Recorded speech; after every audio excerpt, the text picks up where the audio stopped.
Vous les avez peut-être remarqués sur l'avenue Pauvan-A. 45 portraits sont exposés. Ils ont été réalisés par l'artiste Nilo. Ce sont les visages des immortels du Farivan-A.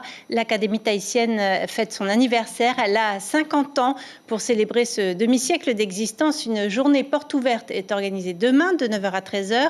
Notre jeune académicien à nous, Thomas Teritiporuarei, nous raconte la naissance de l'Académie. Le montage est signé Aurélien Njefok.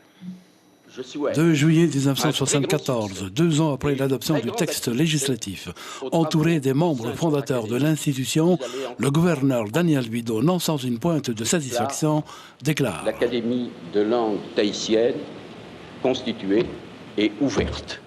Le Farivan-A se donne pour mission de sauvegarder et d'enrichir la langue tahitienne. 2 noms sont dans les esprits à cet instant précis, Martial Siors et John Martin, et plus tard, John Doom et Mako Tewane.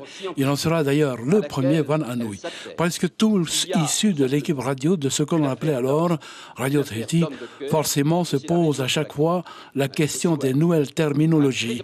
Les premiers journalistes bilingues de l'histoire ont montré le chemin aux héritiers que nous sommes. Du coup, les années de négligence se dissipent peu à peu. En 1986, en urgence, contre l'avis de tous, le Farivan-A publie la première grammaire officielle tahitienne. La commission adéquate mettra plus d'une dizaine d'années de travaux pour enfin déposer le manuscrit chez l'imprimeur. La pratique n'est pas nouvelle. Toutes les langues du monde s'empruntent des mots et des expressions. Le Riomahu n'échappe pas à la règle. Début des années 80, les nouvelles technologies entrent dans la danse. Signe des temps, l'ordinateur fait son apparition. L'ordinateur, c'est tout simplement, disons, par rapport à l'homme qui dispose d'un cerveau. Mais ce cerveau est assez limité, semble-t-il, par rapport à l'ordinateur.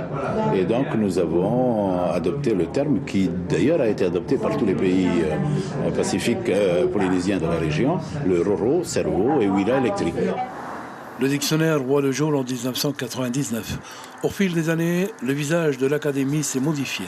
4 nouveaux membres viennent d'y faire la rentrée. L'information en continu sur Polynésie la première, Internet et réseaux sociaux.